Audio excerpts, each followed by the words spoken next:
African kingdoms didn't vanish because they were primitive. They vanished because they were powerful, and the world wanted what they had.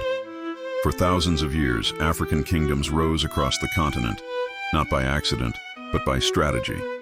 They formed around rivers, fertile land, gold, iron, and trade routes that connected Africa to the wider world. These kingdoms were not isolated. They were globally connected. Along the Nile, Nubia and Kush became so powerful that African kings ruled Egypt itself as black pharaohs. These were militarized states with monumental architecture, skilled administrators, and control over critical trade corridors. In the Horn of Africa, the Kingdom of Aksum emerged as a global superpower. It traded with Rome, Arabia, and India, minted its own currency, and stood among the most influential states of the ancient world.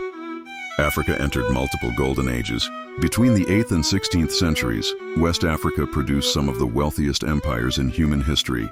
Ghana, Mali, and Songhai controlled gold and salt, the most valuable resources of the medieval world. Their wealth flowed through cities like Timbuktu, Gao, and Djenné. Timbuktu was not a legend. It was a center of learning, home to universities, libraries, and scholars studying law, astronomy, mathematics, medicine, and philosophy. In Central Africa, kingdoms like Congo, Luba, and Lunda governed through councils, diplomacy, and spiritual authority. Power was shared, structured, and stable. In Southern Africa, Great Zimbabwe rose as a massive stone city built without mortar. Its scale and engineering testified to a powerful society sustained by long-distance trade reaching the Indian Ocean. African kingdoms endured because they were balanced.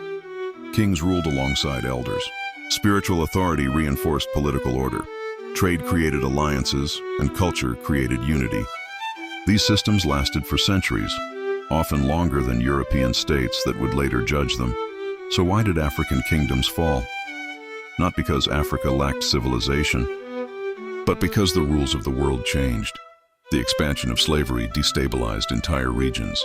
Populations were drained. Economies were redirected toward human extraction instead of development. Political systems that relied on stability were forced into constant conflict. Then came European colonization. At the Berlin Conference, Africa was divided without African consent. Borders were drawn across kingdoms. Traditional systems were dismantled. Land, labor, and resources were reorganized to serve foreign empires. This was not evolution, it was interruption.